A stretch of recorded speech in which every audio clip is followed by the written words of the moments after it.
সবাইকে নিয়ে বৈষম্যহীন অন্তর্ভুক্তিমূলক বাংলাদেশ গড়তে কাজ করে যাবে এনসিপি জানিয়েছেন দলটির সিনিয়র যুগ্ম আহ্বায়ক ও মহানগর উত্তরের আহ্বায়ক আরিফুল ইসলাম আদিব। বলেন, বিভিন্ন রাজনৈতিক দল ও শ্রেণী পেশার ব্যক্তিদের যোগদানে সম্প্রসারিত হচ্ছে NCP.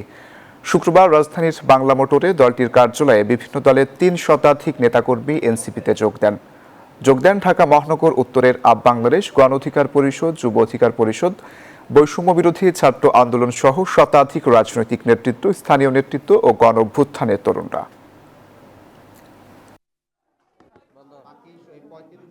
Bashundhara public school and college 2026 শিক্ষাবর্ষে ভর্তি চলছে।